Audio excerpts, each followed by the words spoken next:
Mitra diamonds നൽകുന്നു diamond ആഭരണങ്ങൾ ഇനി മുതൽ വാങ്ങുന്ന വിലയിൽ വിൽക്കുവാനുള്ള സൗകര്യം. മിത്ര ഡയമണ്ട്സ്, താഴെപ്പാലം, തിരൂർ.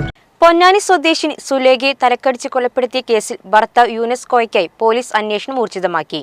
പടിഞ്ഞാറക്കരയിലെ വീട്ടിലും സുഹൃത്തുക്കളുടെ വീട്ടിലും പരിശോധന നടത്തിയെങ്കിലും പ്രതിയെ കണ്ടെത്താനായില്ല. പോലീസ് പ്രതിയുടെ ഫോട്ടോ സഹിതമുള്ള ലുക്കൌട്ട് നോട്ടീസ് പുറപ്പെടുവിച്ചു.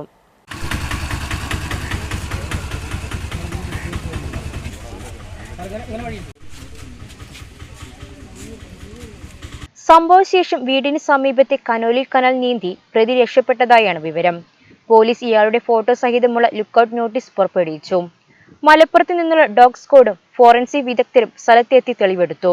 പ്രതിക്കായി അന്വേഷണം ഊർജിതമാക്കിയതായി പൊന്നാനി പോലീസ് അറിയിച്ചു. തിരൂർ പടിഞ്ഞാറക്കരയിലെ വീട്ടിലും സുഹൃത്തുക്കളുടെ വീട്ടിലും പരിശോധന നടത്തിയെങ്കിലും പ്രതിയെ കണ്ടെത്താനായില്ല.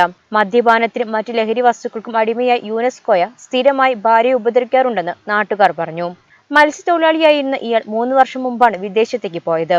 പലതവണ സുലേഖയെ ഉപദ്രവിച്ചിരുന്നു. കുറെ വർഷങ്ങളായി ഇവർ അകന്നാണ് കഴിഞ്ഞിരുന്നത്. 6 മാസം മുമ്പ് പ്രതി കുപ്പിയിൽ പെട്രോൾ നിറച്ച് കൊണ്ടുവന്ന് സ്വയം മരിക്കുമെന്ന് ഭീഷണിപ്പെടുത്തിയിരുന്നു. അന്ന് വീട്ടുകാർ പോലീസിൽ പരാതി നൽകിയെങ്കിൽ നാട്ടുകാർ ചേർന്ന് ഒത്തുതീർപ്പാക്കി. ഗൾഫിലായിരുന്ന യൂനസ് കോയ 2 ദിവസം മുമ്പാണ് നാട്ടിലെത്തിയത്. ഗൾഫിലേക്ക് വിസ എടുപ്പിച്ച് അയച്ചതും ഭാര്യയാണ്. നാട്ടിൽ മദ്യപിച്ച് ശല്യമുണ്ടാക്കൽ പതിവായതോടെയായിരുന്നു ഇതും.